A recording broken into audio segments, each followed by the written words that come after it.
अगर मुझे गैर कानूनी मुझे इन लोगों ने गिरफ्तार किया, अच्छी बात नहीं है।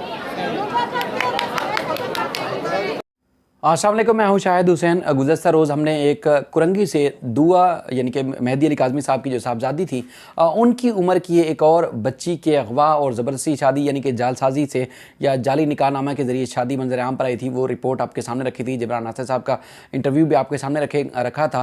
लेकिन एक हैरान कुन तौर पर इन बच्ची के अगवा और उसके बाद फिर तमाम तर सहूलतकारी में जिस तरह दीगर मुलजमान मुलविस हैं लड़के के ख़ास तौर पर अहल खाना समेत, एक सहाफ़ी जो कि मुबैना तौर पर अपने आप को सहाफ़ी कहते हैं और उनका बड़ा असर रसूख भी उनका कहना है कि वो माना जाता है या पाया जाता है, उनका किरदार मशकूक किरदार सामने आया है। वो तफसीलात आपके सामने रखनी है। और ख़ास तौर पर जो मुगविया है बच्ची कशमाला कुरंगी से जिनका ताल्लुक़ है, उनके वालिदैन ने भी बाकायदा तौर पर 161 का बयान रिकॉर्ड करवाया है पुलिस के पास।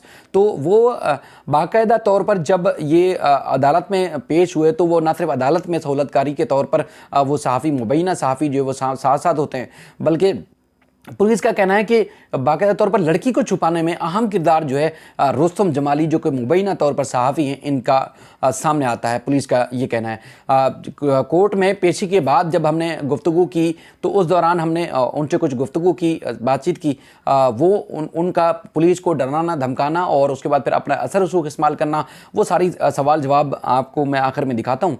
लेकिन आज हैरान कुन तौर पर लड़की की जानिब से जब ट्रायल कोर्ट ने, जुडिशल मजिस्ट्रेट साहब ने बच्ची को बाजियाब कराने का हुक्म दिया और पुलिस को कहा कि हर सूरत बच्ची को बाजियाब कराया जाए, सर्च वारंट जारी किए थे और सारी तफसीलात जो तलब की थी कि बच्ची को फौरी तौर पर कहीं भी हो तो वो उनको पेश किया जाए। और उसके बाद अगर उसके बाद कोई निकाहनामा या कोई बच्ची का बयान सामने आ जाता है तो उसकी कोई हैसियत नहीं होगी, उस किस्म का ऑर्डर जारी किया था। लेकिन आज हैरान कुन तौर पर बच्ची जो है अपने मुबैना शौहर के साथ और अपने दीगर ख़ानदान के लोगों के साथ सिंध हाई कोर्ट पहुँची और तहफ़्फ़ुज़ की दरख्वास्त दी। अदालत में बच्ची को, चूँकि ख़ानदान के दीगर वहाँ लोग भी मौजूद थे, पुलिस और जो मुद्दई हैं, मुद्दई के वकील जिब्रान नासिर भी मौजूद थे और तकरीबन कोई 1:45-2 बजे के करीब उनके केस की बारी आई। और उसके बाद फिर बच्ची को जब रोस्टरम पर बुलाया गया तो बच्ची ने बयानात दिए।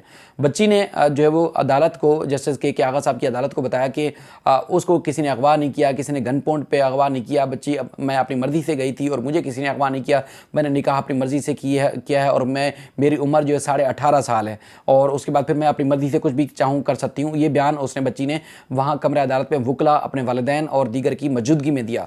उस दौरान जिब्रान नासिर साहब ने कानूनी दस्तावेज़ात अदालत में रखी और कहा कि नादरा रिकॉर्ड के मुताबिक बच्ची की उम्र 14 साल है या लगभग 14 साल है, इससे ज़्यादा उम्र उसकी नहीं है।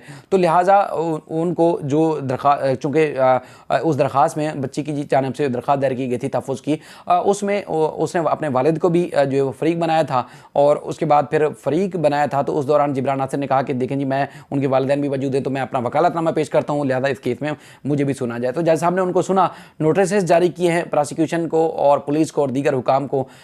उसके बाद फिर अदालत ने कहा कि जो FIR है, चूँकि बच्ची का बयान सामने आ चुका है, जो FIR है अगवा की, अब अगवा तो नहीं हुई, तो लिहाजा जो अगली डेट तक, नेक्स्ट डेट जो भी होगी उस डेट तक इस लड़के को या मुलजिम को जो गिरफ़्तार ना किया जाए। और इसके अलावा पुलिस को कहा कि इनको तहफ़्फ़ुज़ भी फराहम किया जाए और अगली डेट पे, अगली समात पे जो SSP हैं मुतल्लिका कुरंगी के, उनको भी जो है वो तलब किया है।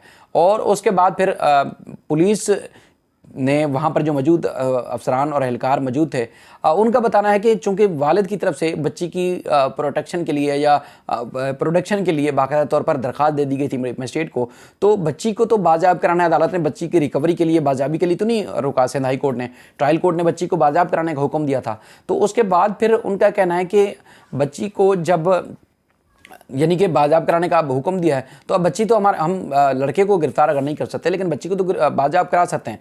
लेकिन उसके बाद फिर हैरान कुन तौर पर जो लड़की के वकील थे और उसके बाद फिर उनके साथ जो दीगर लोग आए होते, 4 बजे के लगभग या कुछ 3:30 बजे के करीब तक हम वहाँ कमरा अदालत के बाहर मौजूद रहे और लड़की को उन्होंने अदालत के अंदर बिठाए रखा। और उसके बाद फिर उनकी कोशिश थी कि किसी तरीके से लड़की को गाड़ी में छुपा कर या किसी तरीके से तहफ़्फ़ुज़ दे के यहाँ से बाहर मुंतकिल किया जाए और पुलिस इसको रिकवर ना कर पाए। तो पुलिस की तो कोशिश थी कि अदालत के जो ट्रायल कोर्ट का हुक्म है उसकी तामील की जाए। लेकिन उस वक्त तक जब तक हम मौजूद थे और मैंने कुछ पुलिस के ज़राए से रब्ता करने की भी कोशिश की थी, उनका कहना था कि ट्रायल कोर्ट का ऑर्डर उनके पास मौजूद है, बच्ची तो बाज़ाब करना नहीं है, ठीक है, मुलजिम को गिरफ्तार नहीं करेंगे।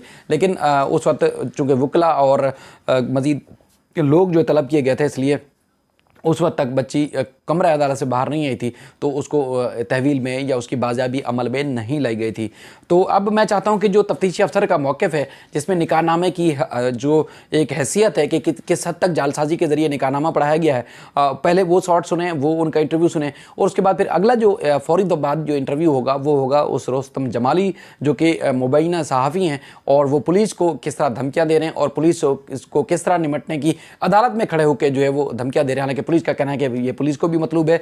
वालिदैन ने बच्ची के जो है ख़ासतौर पर इसके ऊपर शुबे का कि शक का इजहार किया था कि बच्ची को अगवा होने के बाद इसके पास रखा गया है या ये मुख्तलिफ जो मकामात पर रख रहा है। और उसके बाद फिर आज भी मुझे पुलिस ज़राए ने बताया कि 11 बजे का टाइम दिया था इस मुबैना सहाफ़ी जो कि मुलज़िम भी हैं, और उसके बाद फिर इसने कहा था कि बच्ची को पुलिस के हवाले कर दिया जाएगा, लेकिन पुलिस के हवाले करने के बजाय उसको तहफ़्फ़ुज़ के लिए उसकी जानिब से दरख्वास्त सिंध हाई कोर्ट में दायर कर दी गई, और उसके बाद फिर केस में मज़ीद बिगाड़ पैदा कर दिया गया।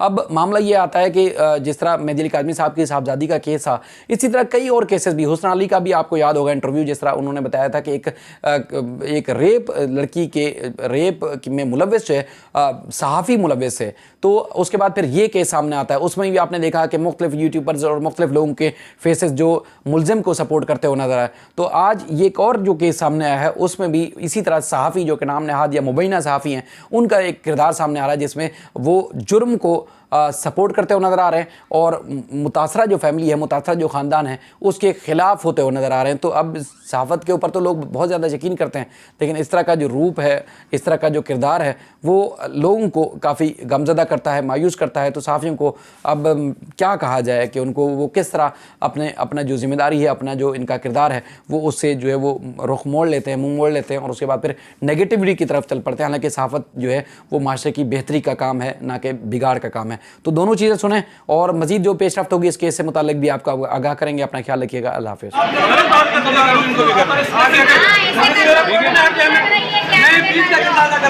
मैंने किसी के फेवर में, उसके फेवर में, इसके फेवर में, हम चाहते हैं लड़की बाजियाब हो जाए। खुदा की कसम, क्या तो लड़की बाजियाब हो जाए। मैंने तुम्हें कितना बार बोला, लेकिन आप गलत बयान नहीं करते और किसी को फंसाने की कोशिश करो। मैं बीच का फुटबॉल का कितना अदा करूँ, आप रोज तुम उसको नॉमिनेट कर लो, कल जज को नॉमिनेट कर लो, और कल पैसों में डिमांड करो तो पैसे। मुद्दई ने आपका नाम लिया, मुद्दई ने आपका नाम लिया। मैं मुद्दई घर 10 दफा गया हूँ सर। तो आपका क्या ताल्लुक है, क्यों गए आप? कौन है वो? मेरी जो है मेरे भाई की, इसकी बहन, सुनकर बेटा, उसकी बहन और मेरी बहन और मेरी वाइफ, वो अपनी बहनें हैं। अच्छा, मैं रिश्तेदारी इनके साथ। अगर मैं गया हूँ तो मैं इसीलिए गया हूँ। नहीं, ये शक है बच्ची आपने अपने पास रखी हुई है, छुपा के रखी हुई है। मेरे घर में छापा 2 दफा इन लोगों ने मारा है, 4 लड़कों ने सबके घरों में छापा मारा है, कहीं नहीं लड़की। हम ये चाहते हैं, देखो आज मीडिया के सामने मेरा मौक़िफ़ यही है कि खुदा की कसम का बोल रहा हूँ, जिस दिन लड़की मिल गई मैं कोर्ट में पेश कर दूंगा। मैं आयोग मैंने तस्दा बोला, कल ही बोला है कि जिस दिन लड़की मिल गई मैं आपको पेश कर दूंगा। मेरे को तो आज ही बोल रहे थे कि सुबह ले जाऊंगा। अरे 2 दफा मेरे घर में तो आज मार चुके हैं पुलिस को पहले आप लोग। हाँ, मीडिया मेरे साथ अभी चलो, ये आइयो अभी चले मेरे घर पे। अगर मेरे घर पे लड़की बाजियाब हो जाए, आप जो चोर किसका वो मेरी सजा। लेकिन नहीं रखेंगे सर, मैं यकीन से बोल रहा हूँ, मेरा कोई किरदार लड़की के उसमें नहीं है। मैंने इनको ये कहा है कि लड़की, वकील ने खुद लड़की ने बात करी है, और हमारा कोशिश है कि लड़की बाजियाब हो जाए। अगर इनको नहीं मिल रहा, थाने में नहीं मिल रहा, तो कम से कम कोर्ट में तो पेश हो जाए, हमारा इनके जान तो छूट जाए। आपने कमिटमेंट की थी पुलिस के साथ? नहीं सर, नहीं सर, कोई कमिटमेंट मैंने नहीं किया पुलिस के साथ कि तुम लोग आओ। और मैं, इन लोगों ने 1 लाख रुपये डिमांड करी है मेरे से ज़रूर कि 1 लाख दे दो तो हम इनको छोड़ देंगे। एक दफ़ा छोड़ दिया 50,000 रुपये लेके। देखो जो सर, ये आयो साहब ने, एसआई साहब ने 50,000 पैसे लेके, मेरे 5-5 रुपये के नोट है, लेके इन्हें छोड़ा है। ठीक है, किसने? पुलिस वालों ने। पुलिस वाले ये गली मोहल्ले के लोग हैं जी, के गली मोहल्ले के लोग मारा भी है मेरे भाई को। जी रहे हो, उसको किसी को परवाह नहीं है। भाई हमें एहसास है, वो हमारी बच्ची है, तुमसे ज्यादा हमें एहसास है। आप तो मुल्ज़िम हैं। आप नहीं, मैं मुल्ज़िम, हाँ मुल्ज़िम, आप लोग करार ठहरा रहे हो ना, लेकिन मैं मुल्ज़िम नहीं हूँ। मैं आपको आज बता रहा हूँ, कल बता रहा हूँ, मैं बच्ची के बाजियाब के हक में हूँ। बच्ची बाजियाब हो जाए और बच्ची को कोर्ट में पेश किया जाए। अगर ये लोग मेरे को ज्यादती करके गिरफ्तार करने की कोशिश कर रहे हैं तो कोई मसला नहीं, मैं खुद एक सहाफ़ी हूँ। अगर मुझे आप इन लोगों ने रेड करके धमकियां लगा रहे थे? नहीं, मैं धमकी नहीं लगा रहा, मैं बोल रहा हूँ अगर मुझे गैर कानूनी मुझे इन लोगों ने गिरफ्तार किया, अच्छी बात नहीं है। करिए और अभी आप खच के सामने मुझे बोले कि मैं आपको गिरफ्तार करूँगा, ये खुदा का खौफ भी करो आप लोग यार। ये पैसे लेके हम गिरफ्तार कर रहे हो, पैसे ये रुश्वत लेके गिरफ्तार कर रहे हो। ये लेडीज को तशद्दुद किया, ये लेडीज को मर्दूर तशद्दुद किया, लेडीज को मर्दूर तशद्दुद किया रात को थाने के अंदर बैठ के। ये ह्यूमन उधर सिर्फ नाम डाला है, मैं खुदा की कसम बोलूं लेडीज को तशद्दुद किया। नहीं, पेपर बांधने वाली लड़की नहीं थी, बोतल पीने वाली नहीं थी। खुद ही लड़की भाग के गई है। भले गिरफ्तार करें, खुद लड़की भाग के गई है, खुद गई है। हम खुद लड़की के ढूंढने गए। लेटर कहाँ है? लेटर जो लड़की ने लिख के दिया हुआ हम वो लेटर लेके खुद लिख के देंगे। उम्र जो है छोटी वो हमें नहीं पता, तुम्हारा 18 साल है, अंडर एज नहीं है। हुआ लड़की का कैसे पता 18 साल करवाओ, अगर लड़की बाजा हो जाए करवाओ। हम कब बोले कि नहीं करवाओ भाई, अपने हक में लड़की बाजा हो जाए, लड़की मेडिकल करवाओ। ये से तो लगता है मेरी बात सुना, लड़की जो है ना पेपर वाली नहीं थी, फिटर वाली नहीं थी। लड़की खुद घर से निकल के लड़का ऊपर सो रहा है नीचे, हाँ, खुद आई है लड़की, खुद आइए जी, खुद आई है इनको लड़की, बताएं। खुद आई है लड़की। ये क्यों आते हैं इन्होंने? और राजीनामे के लिए हम लोग गए और शकीला बीबी ने हमारे को बाहर निकाला है। क्यों निकाला हमारे को? जो बच्ची कुरंगी से अगवा हुई, कितने मुल्ज़मान गिरफ्तार हैं और बच्ची को बागाब कराने के लिए क्या इकदाम किए अब तक आपने? इसमें 3 मुल्ज़मात है, 4, एक 2 भाई हैं, एक बाप है, माँ है, और एक लड़के का बहनोई है मुदई का। बाकी बात नहीं हुई है। जो लड़का लड़की हैं वो सब जमाली के पास हैं, वो जमाली ले गया है। कल भी हमने रेड मारी थी, इनकी माँ के घर गए थे, जिसमें से उन्होंने बताया कि 10 मिनट पहले आपके जमाली आके लड़का लड़की को ले गए। अच्छा, जमाली कौन है बिलाखिर, क्या है इसका? जमाली को इन्हीं का रिश्तेदार है, अच्छा, इनसे इनकी रिश्तेदारी है, और ये झूठे इल्ज़ाम लगा रहे हैं। हो सकता है वो मीडिया का आदमी है, पावरफुल नहीं है, वो अपने आपको मीडिया का जाहिर करता है, ठीक है। और हम पे इल्ज़ाम लगा रहा है कि तुमने पैसे ले लिए। हमारे पास वो लिखा थे लड़के की माँ का, जिसमें उसने बताया कि हमसे इसने 4 लाख रुपए मांगे और लड़का लड़की जब दूंगा तो तुम मुझे पैसे दोगे। रुस्तम जमाली ने अपने आप को साफ़ी बता अपने आप को साफ़ी बता रहा है। अभी लड़की उनके पास ही है, लड़की लड़का उसी के पास है, रुस्तम जमाली के पास। उसकी गिरफ्तारी के लिए क्या इकदाम करेंगे? उसकी ये बात सामने आ गई, कोर्ट में भी इसको सामने आया, वो यहाँ तड़िया भी लगा रहा था। उसके लिए गिरफ्तारी के लिए हम जैसे यहाँ से जाएंगे वापस थाने पे, इंशाल्लाह हम उसको रेड मारेंगे, उसको उठाएंगे रात को, जैसे भी होगा उसको उठा के गिरफ्तार करेंगे। वो हम पे इल्ज़ाम लगा रहा है पैसों का, मांग खुद रहा है, हमारे नाम से पैसे खुद मांग रहा है उनसे। ये उसकी लड़के की माँ ने हमको बताया था कि एक चीज़ बताएं कि बच्ची का बुनियादी तौर पर केस है क्या, किस तरह आपने इन्वेस्टिगेशन की? बच्ची खुद गई है, उसको अगवा किया गया है, दफात को शामिल है? ये अब लड़की मिलेगी तो पता पड़ेगा कि लड़की खुद गई है या लड़की के ऊपर ये उठा के लेके अगवा करके गिर गया। लड़की के माँ बापों ने आके घर पर कंप्लेंट की थी, थाने पर आके दरखास्त दी थी, जिस पे FIR कटवाई थी। हम तो FIR के ऊपर अमल करते हैं, जो FIR लिखती है उसके FIR ऊपर। में क्या कौन सी दफात शामिल है? FIR पे इसके ऊपर है 364 की है, और भी है दफा काफ़ी, मतलब जो इनके साथ दूसरे हैं नामजद, उनको भी हमने उठाया था लड़के, मगर वो बच्चे थे छोटे। बच्ची का कोई निकाहनामा सामने आया? निकाहनामा आया, मगर वो झूठा है निकाहनामा। हमने तस्दीक करवाई है। नहीं, गवाह हाथ नहीं आया, गवाह भी भाग गए। गवाह तो कोर्ट में थे, कोर्ट में से चले गए थे वो। और जो मौलाना है, मौलाना भी झूठे हैं। अच्छा। ये हमने UC से वेरीफाई कराई थी, उन्होंने लिख के दिया कि ये मौलाना कोई हमारे पास रजिस्टर नहीं है। ठीक है, थैंक यू।